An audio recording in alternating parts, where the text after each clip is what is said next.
The Oklahoma Sooners aren't going to be the SEC version of Nebraska, Stuart Mandel. We'll talk about that and some new recruiting rankings on today's episode of Locked On Sooners. You are Locked On Sooners, your daily podcast on the Oklahoma Sooners, part of the Locked On Podcast Network, your team every day.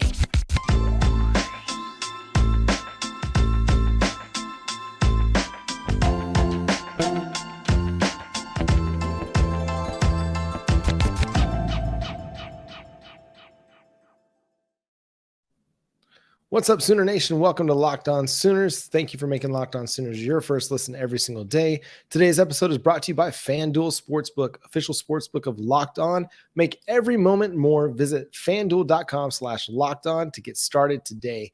My name is John Williams. You can follow me on Twitter at John9Williams. My buddy here is Josh Helmer. You can follow him on Twitter at JoshOnRef. You can also hear him Monday through Friday on the Ref, 94.7 The Ref in Norman from 9 to noon, Monday through Friday. Josh, what's going on, man? Oh, man, not a whole heck of a lot. Another week in the books, my friend. How are you? Doing fantastic. Doing a little bit better maybe than Stuart Mandel. At one point, I guess, after the Oklahoma and Texas news broke that they were heading to the SEC, our friend over at The Athletic, the one that also was chiming in, chirping about Oklahoma after Lincoln Riley left, believed that Oklahoma would become the next Nebraska in a mailbag article over at The Athletic, which I like The Athletic. It's a great, resource, great site for information. And Stuart Mandel does a really good job. He's a good writer, except for when he's taking shots at Oklahoma. Just answered a question from a reader in Ponca City, basically asking, hey, you said that Oklahoma would be the next Nebraska when it moved to the SEC. Said that if we start with the first college football playoff year, where would you guess the Sooners would have finished in the SEC had they been members? My guess is they would have averaged 4.5. So what do you make of all of Stuart Mandel's comments? Just what do you think Oklahoma's kind of projection into the SEC is? So I'll just read a portion of what Stuart Mandel replied back with, just the first little bit to give you the gist. Stuart Mandel wrote back to Joel in Ponca City. He said, people took that answer in a direction I did not intend. I didn't mean to suggest Oklahoma will become Scott Frost level bad once it joins the SEC. But when Nebraska joined the Big Ten in 2011, it was largely viewed as the league's fourth blue blood, joining Ohio State, Michigan, and Penn State. Based on its history, Nebraska would be expected to regularly compete for championships. And in fact, the Cornhuskers reached the title game in year 2, but today Nebraska would no more be considered Big Ten royalty than Iowa, than Wisconsin, than Michigan State, and the program lost some of its identity along the way. So that sets the stage for sort of how Stuart Mandel views Oklahoma's move to the SEC. Do I think that by the time we reconvene, what would this 2011 to now, in a dozen years, that we'll look back and no longer view Oklahoma as a blue blood, and that Oklahoma will have not Scott Frost level bad, John, but a similar downward trajectory by joining the SEC? I really don't. I really don't. And maybe I'm still drinking way too much Kool-Aid. And what was the way this gentleman, Joel from Ponca City, phrased it? He said, the folks on sports talk radio, the sports radio in Oklahoma is having none of it. I wanted to quote him as directly as I could. He's right. I am having none of it. I just don't see that trajectory for Oklahoma. I know they ripped off a 6-7. There's every reason to be disappointed and frustrated by that, John. But the recruiting rankings, the transfer portal rankings, a lot of what Brent Venables in Oklahoma has done, who Oklahoma has been for the past quarter century. Do I think that Oklahoma is going to go into the SEC and definitively beat Alabama or Georgia? No, I'm less confident in that, but I think they're going to be the school right behind them. And I do think here and there, Oklahoma is going to win SEC championships. And I'm holding out that glimmer of hope as well. I'm not going to plant my flag and stake my claim to it, John. But I'm also not going to be surprised if Oklahoma morphs into Alabama and Georgia before it's all said and done, in part because of the move to the SEC. Again, not going to sit here and say that absolutely slam dunk that's going to happen. But to me, the recruiting tea leaves are on the wall that Oklahoma is trending in a direction to be who Oklahoma has been. Very, very competitive at the highest level in the SEC. There's no reason to believe that they won't get to that point eventually. I think they'll be a competitive team in 2024. I don't know if they'll contend for the SEC title in 2024. That'll be Jackson Arnold's first year as a starter in the league. Although if Jackson Arnold is what we think he's going to be pretty good. And that could very well put them in contention for the SEC title. Yeah, it's hard for me to believe that they're going to just kind of sit back and become the fourth blue blood in the SEC conference. You know, Kyle Umlong of Texas Twitter fame comes out with his like annual blue blood rankings. And aside from Oklahoma and Texas, there's only one SEC team that's listed in the top as a blue blood, and that's Alabama. So, I mean, Georgia's on the cusp because of their recent history, but historically they just haven't been that. But Kirby Smart has them on the cusp of Kyle Umlong's blue blood rankings. So something to be said for that. But I mean, I think they factor right in with that second tier of teams, LSU, Florida, Tennessee to a lesser extent. I mean, they're really good now, but haven't been that much of the last decade. You know, Auburn to a little bit lesser extent. You know, they're kind of right in that LSU Florida range. And then every once in a while, there's a Tennessee or an Auburn that pops up there as well. So, I mean, they're on the cusp of being one of the better teams in the SEC year in and year out. So, yeah, I get what Stuart Mandel is saying, in that, you know, over the course of, and one other way he answered the question was, over the course of 23 seasons in the SEC, since 1992, there have been 25 SEC championships, I think is the way he phrased it. Let me find it real quick.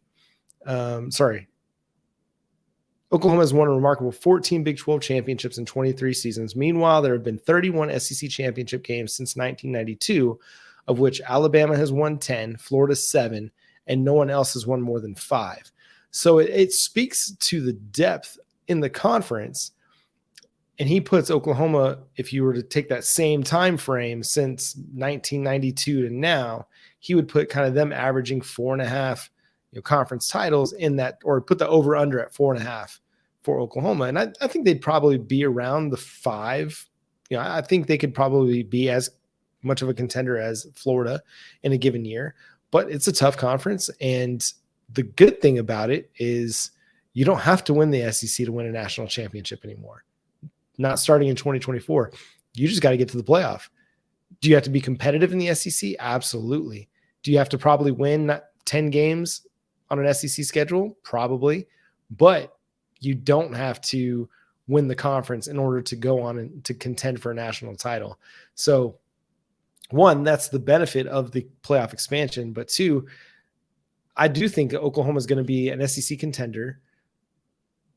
For what it's worth, I mean, that's going to be kind of the challenge, is going to be getting over that contender hump and beating Alabama yearly, beating Georgia yearly, beating LSU yearly, and being the SEC champion.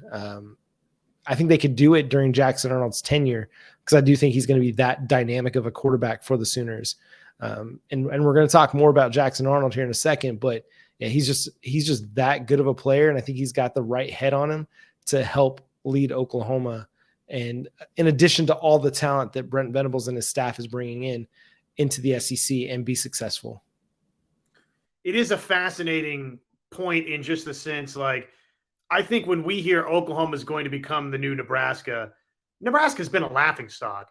Okay. For really, yeah, they had that nice run with Ndamukong Suh and Jared Crick, and they got to the Big 12 championship game.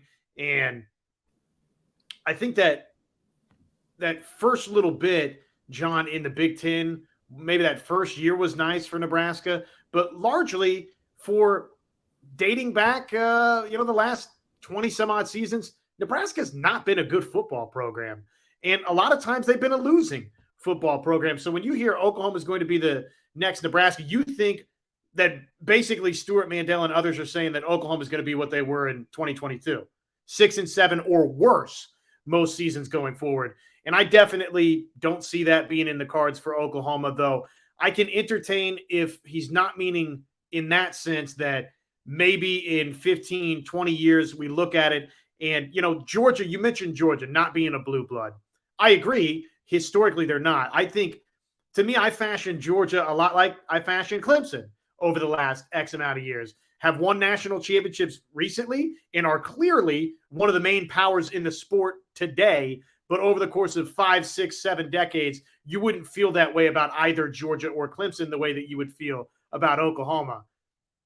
To Stuart Mandel's point, are we 20, 25, 30 years from now with this SEC move for Oklahoma? Is Oklahoma not going to be thought of in that sense? I don't know that Nebraska, honestly, was necessarily thought of in that light anymore, getting into the Big Ten when they were kind of fringe blue blood status anymore when they joined that league. Oklahoma is very firmly entrenched as a blue blood type college football program, but that's going to be the beauty of it. We'll see. I think the Crimson and Cream will rise to the top for Oklahoma, but we're going to have the beautiful journey of finding out together. But I think it'll be positive for OU. Hey, and there's one guy, John, that feels very good about Oklahoma's fortunes coming up in the near future. That would be our friend Josh Pate from CBS Sports, from 24/7 Sports. So we'll share some of his thoughts with you coming up in just a moment. We're fired up, though. Our new partner here, FanDuel Sportsbook, FanDuel.com/locked in, where you /locked on, where you can make every moment more. The NFL championship weekend is here.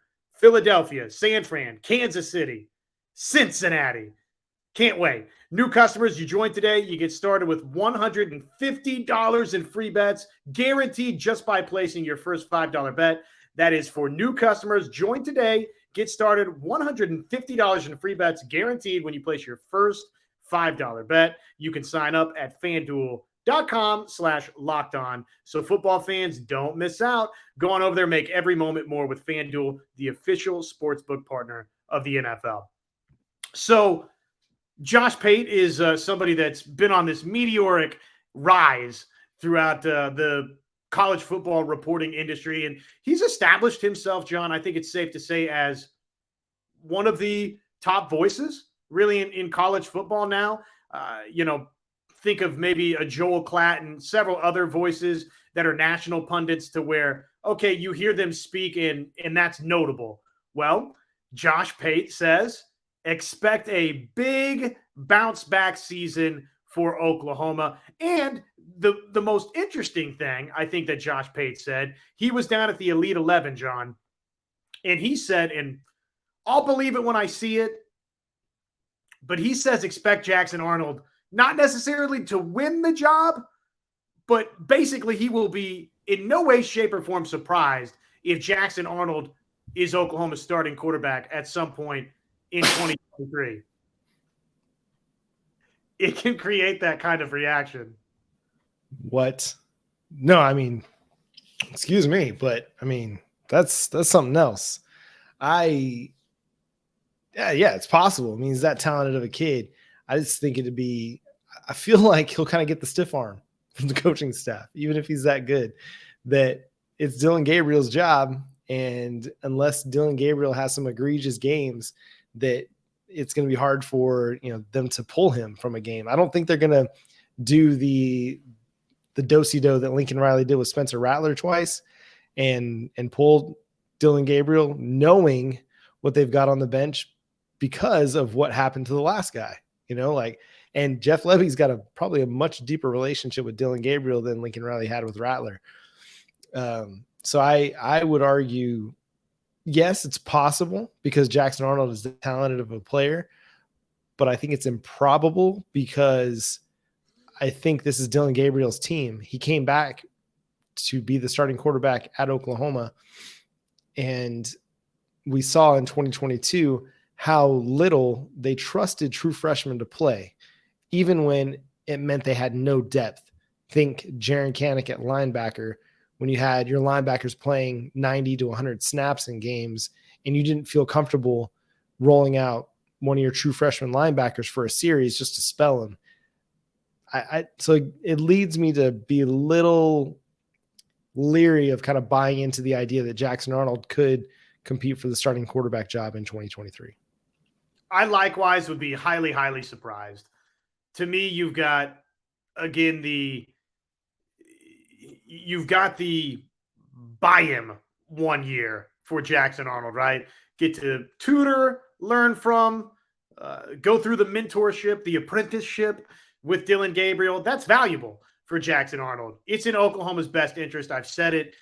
I don't know how many weeks and months in a row now, John, for Dillon Gabriel to be Oklahoma's starting quarterback in 2023. Unless, like Josh Pate was saying, that it's, again, a beautiful thing to where he's just that good. And if he's that good, then hey, I would love for him to get the opportunity. But I will be surprised if the coaching staff, John, is, he might be that good, but the just the mental portion of it, the ins and outs of the playbook, just everything that encompasses being a Division I Power 5 at the University of Oklahoma starting quarterback. Dillon Gabriel's ready for that. So you got a buy one, get 1 year for Oklahoma at the quarterback position for Jackson Arnold, which I think is huge. What about just his general optimism for Oklahoma? Does that make you feel better that Josh Pate he's hitching his wagon? He's hitching to the schooner that Oklahoma is by now, people, a definite bounce back candidate. And a couple of the reasons that he cited, John, many of the items we've talked about right here: number 5 recruiting class, number 8 transfer portal class.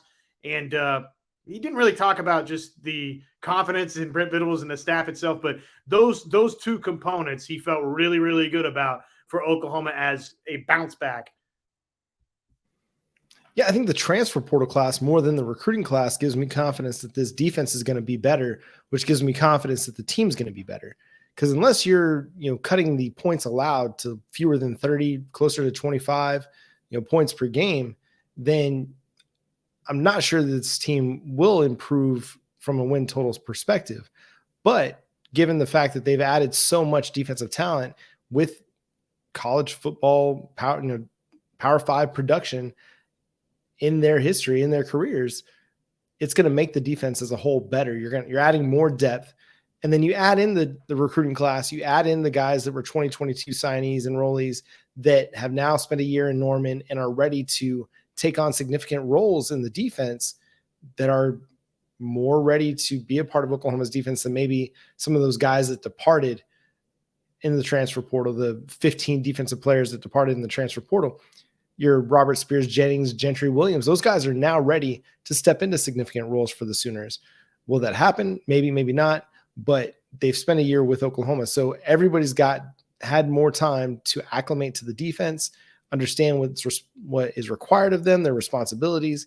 And then you bring in all this transfer talent like Deshaun McCullough, Rondo Bothroyd, Davin Sears, Jacob Lacey, Reggie Pearson, Trace Ford. I think that's everybody. I might be leaving somebody out. They're still maybe targeting a linebacker. They had somebody in from Virginia this past weekend. So that talent group alone gives me the confidence that this defense is going to be better, which means I think the team is going to be better. Maybe I'm merging a couple of our topics here, but the fact that a PJ Adebawore, the latest, if you missed it, we're in final recruiting ranking season, right? What was it just the other day? You and I ran down the ESPN, number of Oklahoma Sooners in the ESPN 300. And what was the number, John?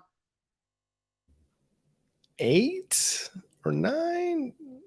I can't remember. I think it was 8. Let's just go with 8. I'm pretty sure it was 8 Sooners in the top 300. Neither here nor there. The point is this: you've got 2 Sooners, according to 24/7 Sports' final rankings, in the top 10, John. Not the top 50, not the top 100, the top 10. And how many programs nationally can boast that claim in this signing class, John? Just one. That's Alabama. They have 3 players in the top 10, but no other team in the country has multiple players in the top 10 in the top 247. So we talked about it a couple weeks ago, what Oklahoma has done, what they did in the on 300, the on 300, and how it closely relates to what Alabama's done. Now, Oklahoma's got to build the depth in the top 100 like Alabama has, but you have a couple top 10 prospects that's going to eventually trickle down to you continuing to add top 10 talents year in, year out. It's the thing that has me optimistic for the future of the program, is that in such a short time, Oklahoma's recruiting went from pretty good under Lincoln Riley to great under Brent Venables and crew. They had a top 8 class in 2022. They put it together in 2 months. In 1 year, they put together a top 5 recruiting class. Given 2 years, what could the 2024 class look like? Especially if you end up adding a guy like David Stone or a Michael Hawkins on the recruiting trail. Like, what could this class ultimately be for the Sooners by the end of, by the early signing period later this year or National Signing Day? Because this staff, they can recruit. They can flat out recruit. If they do anything well right now, it's recruit. Whether it's the defensive staff or the offensive staff, we've seen DeMarco Murray be able to recruit 4-star running backs seemingly at will. You look back at some of the stuff that transpired with some guys like Seth McGowan and Mikey Henderson. That's not within his control. Like, he can't control what those guys did off the field, but they were talented players on the field. But then he followed that up with getting Eric Gray in the transfer portal, followed that up with getting Javante Barnes and Gavin Sawchek, and then added Caleb Hicks and Dalen Smothers this year, and is looking really good to add another 4-star running back in Jeremy Payne for the 2024 cycle. So, and Caden Durham, another 4-star running back in the 24 cycle. So it's like he's constantly bringing in these 4-star talents every recruiting class. And then we know the Bill Bedenbaugh Developmental School of NFL offensive linemen is always open for business, and it's going to be another great group moving forward. I think there are already really great projections for the Sooners in 2024. So I feel really confident about the future of this program, because this group of coaches just flat out recruits, and they're able to sell kids on the University of Oklahoma. I haven't even mentioned Todd Bates yet, the one-time national recruiter of the year for 24/7 Sports. So it's going to make a big difference. I think this year we'll see some of that play out because of the impact the 2022 class will make. And, a few of the 2023 guys might be able to stand out, like PJ Adebare, but it's 24, 25. That's the year you really get to see Brent Venables' team take hold. This is not really on our scripted list of topics here, or our planned list of topics, but just, taking part in our discussion tonight and listening to a little bit of reading and thinking about what Stuart Mandel wrote back about Oklahoma's jump to the SEC, impending jump, Josh Pate's thoughts on his upcoming season, and then just you and I's discussion right here, John. I've gone back and forth, and I find myself waffling through it because I am trying to keep a long-term approach here with Oklahoma. I think 2024 is the quote-unquote make or break year for OU. That's the year that we should all have our compasses pointed to, and maybe even 25, assuming that these next couple of seasons go well enough to where Brent Venables is here, and we feel now at that point pretty comfortably in the sense that he's not going anywhere. He is here for the long haul. His job's safe. This is his program. He's building it in a good direction. Maybe even 2025 is the year that we look at to say, okay, he's fully built this thing up. Where is Oklahoma at that season? That's the true measuring stick. Having said that, I do think, again, Stuart Mandel's comments, Josh Pate's remarks, what we've discussed, how Oklahoma's season played out this last year, I'm coming back around, if I can politician this thing, to the idea that 23 is just gigantic for Oklahoma, in the sense that, yes, we're probably going to have a better idea of who and what Oklahoma ultimately long-term is going to be for this fan base under Venables in 24. But, man, it doesn't necessarily bode well, I don't think, for Oklahoma, John, if they don't go into the SEC sort of back on previous footing where they've been in the Big 12 conference. So I don't know. Maybe that's an extended conversation for another day, but Mandel and Pate and our discussion here just got me thinking, oh no, I've led myself to believe that 2024, I'm trying to be patient, and yet 2023 is a massive season for Oklahoma. It just is. Had Dylan Gabriel not come back, had they not done what they did transfer portal, my expectations for Oklahoma in 23 would not be super, super high. But given what they've done, I think they can contend for the Big 12 title. If you contend for the Big 12 title, as Josh Pate said previously, or no, Joel Klatt said previously, if you contend for the Big 12 title, you're potentially contending for the college football playoffs or a college football playoff berth. And so I don't think it's unreasonable to expect that Oklahoma could get back to 10, 11 wins this next season. I'm going to kind of hedge a little bit and not get there just yet. I think 8 feels comfortable right now, maybe 9. And that's surely off the fact that I think the defense is going to be better. So you're not giving up you're not going to have as many 30-point games next season as you did this past season. And then there's going to be some regression to the mean on the close losses. You're not going to go 0-5 in one-score games again in 2023. I don't think you're going to have as many one-score games. But even if you do, I think you're more likely to split those games. Say if you had 5 one-score games, you're more likely to split those going 2-3 or 3-2 than you are to go 0-5. And 2 more wins off this season, it's an 8-5 team. So that's kind of where I rest a little bit, is like, all right, I feel like this team is better than what they showed, and they're going to be deeper than what they showed in 2022. And that gives me a little bit more optimism about where they could end up. I think I'm kind of falling in the floor for them is probably 8 wins. I can see a ceiling where they're going into the Big 12 championship as a 10, 11 win team and potentially playing for an opportunity to get into the college football playoff. But I'm not going to set that as my prediction just yet. But I do think it's definitely within the reasonable potential outcomes for them in 23. And it is huge, because you go into the SEC in 24, and again, as talented as Jackson Arnold is, to say, okay, year 1 for you as a full-time starter, going to the SEC, better get us to the playoff. I mean, we saw what happened with Spencer Rattler when he took over.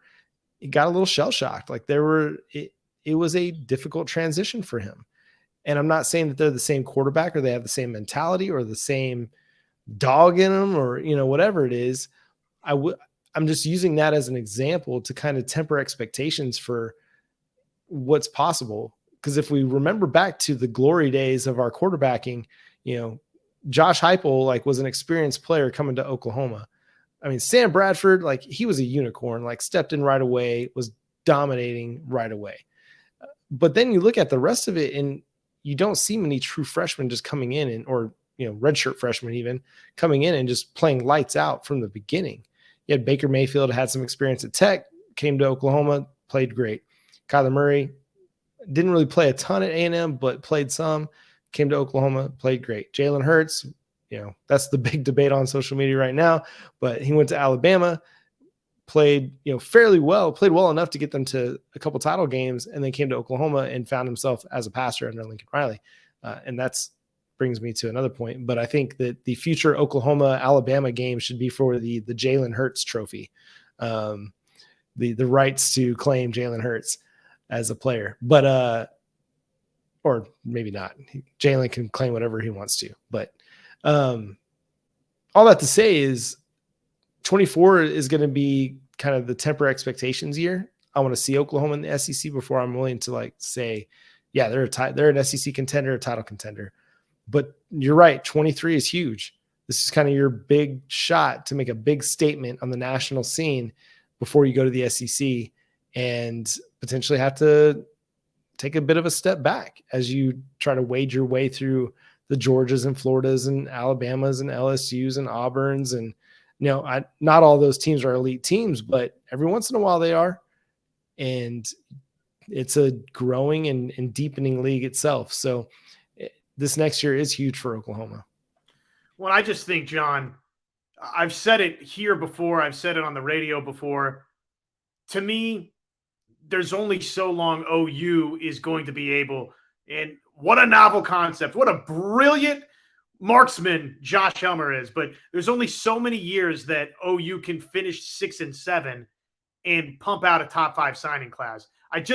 Because of the location of Oklahoma, hey, you're right down the street from Dallas Fort Worth, and that's huge. That's a massive metroplex. You're not too far away from Houston and just the state of Texas in general. And Oklahoma's been able to now go pluck some really talented players off the East Coast and into some of those old recruiting grounds that Brent Venables and the staff over there at Clemson were able to build those relationships in. But again, I think that's only so long you can go down that road and be 6 and 7 or be even 8 and 4. I look at just the general momentum for Oklahoma, John, and they need, you said 8, I think, just a reasonable baseline. To me, I'm going to up that one game, and I'm going to say 9. And the reason I say 9 is because of this. There is no challenge on the non-conference schedule for Oklahoma next season. So for that reason alone, if say we were a little further down the road and we're talking about a Michigan in your non-conference portion of the schedule, like is on there, right? Or, Georgia was going to be on there in these couple of seasons coming up, or, Clemson down the road, or Alabama, or you name it. There is no Ohio State, Tennessee game. There is none of that on the non-conference portion of the schedule for OU. It's Arkansas, it's SMU, and it's Tulsa. That means that you start 3-0 next season the same way you did this season. So to me, if you're right there 5-4 in Big 12 play, John, that to me that's disappointing. That's not a great sign. And from the momentum standpoint for OU, I think it's imperative that they have a great 2023, again, to set themselves up going into the SEC with still some momentum rolling downhill. And that makes a lot of sense. And I think with this 2023 signing class, the 2022 class, the transfer portal class, we're heading in the right direction. And I think it's 9 or 10 wins. I think that's reasonable also to expect. 9 or 10 wins isn't a stretch for the Oklahoma Sooners in 2023. And we're going to look forward to continuing to get you ready for that season. We're, 8 months away right now from week 0, maybe. Go ahead, Josh. This is not of great importance to Oklahoma fans, I guess. But just since it's the final show we'll do before these games are played, we don't have to be long-winded on this. I think Kansas City, for the first time in this past calendar year, is going to find a way to beat Cincinnati. I do think that Patrick Mahomes is just healthy enough, so I'm picking Kansas City in the AFC Championship game. I do think Philadelphia at home just a little bit better than San Francisco, and I worry about the Brock Purdy factor there. Jalen Hurts, I think, is going to be playing for a Super Bowl. Wouldn't it be a wild, unusual, almost fitting storyline in some way, shape, or form if and when we get to that point, if Jalen Hurts wins a Super Bowl, John, and the first Oklahoma quarterback to win a Super Bowl? Because, again, we've done this little song and dance with Aikman in the past, right? But Oklahoma fans won't claim Aikman. Are you going to claim Jalen Hurts as a Super Bowl champion if and when he wins a Super Bowl? I think Kansas City is going to win this Super Bowl. But Philly's not too far away, and I do think they're playing for it. The idea of the Philadelphia Eagles winning another Super Bowl before my Dallas Cowboys crushes my soul. But the idea of Jalen Hurts winning a Super Bowl uplifts it because I just really like that dude. I like what he kind of stands for. I like his work ethic. I just think I feel like he's a great example of how to go about your business as an athlete. You do it quietly. You make gains quietly. You know what I mean? You can have all the highlight videos you want to have, but unless you're doing the work, they don't amount to anything. But that dude just does the work. He just goes and does work. And we saw it when he was in Norman, early on in his tenure there. And that's what garnered him so much respect. And the players just flocked to him because of the work ethic that he showed. And so I think if, like when my kids are coming up, like I'm going to point them to Jalen Hurts, like there might not be something that you're good at right now, but let me show you this guy who wasn't a very good passer when he came to Norman based on his history at Alabama. But look what he became. Look what he worked hard at to become. And yeah, I mean, work ethic matters, and sometimes life isn't easy, and sometimes things don't come easily. You got to work at them to improve them, and you can. And Jalen Hurts is proof of that. So, in that vein, I kind of want him to win a Super Bowl, but against the stinking Eagles. So I don't know how I can feel about it because the Eagles, but it is Jalen Hurts. So best of luck to everybody on championship weekend. Just not Joe Burrow, please. Just not Joe Burrow. But then there's Joe Mixon and Samaje Perine. The NFL is so complicated. Joe Burrow just annoys me. I'm so over his fashion and his cigars and everybody thinking he's cool. It's just, guys, such an annoying quarterback. Everybody's like fawns over Joe Burrow. He's so great. Whatever.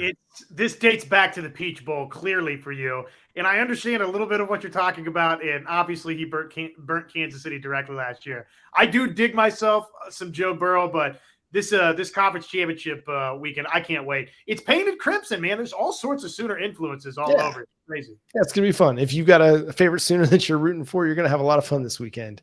And also, like, Trent Williams for the 49ers, man, his story has been remarkable. Kind of cast off from Washington, after his career there, and just didn't get great medical care by the staff there. And then to go to San Francisco and almost like have the better part of his career in the later stage of his career, where now he's considered the best offensive lineman in football is crazy. And then Lane Johnson, obviously with the Philly as well. And the Chiefs connections with Blake Bell, and it's fun. It's fun to be a Sooner fan. Orlando Brown. Creed Humphrey. Duh. Yeah, Creed Humphrey. Orlando Brown. Duh. Thank you, Kansas City Chiefs fan, Josh Helmer, number one fan. So enjoy championship weekend. It's honestly one of the best weekends in sports because it's two fantastic games. Go Chiefs. Go Eagles. That's going to do it for today's episode of Locked On Sooners. Thank you so much for tuning in. Make sure you're subscribed to the show wherever you get your podcasts. We're free and available on all podcast platforms and on YouTube. Go over there, hit the subscribe button and that notification bell to let you know when new episodes drop. Be here for our Monday night live stream, 9 p.m. Central Time here on YouTube, and join the chat. It's a lot of fun. They have a lot of great discussion in the chat as we're discussing the latest in Oklahoma Sooners related sports. But until next time, he's Josh Helmer. I'm John Williams. We'll talk to you then. Boomer Sooner.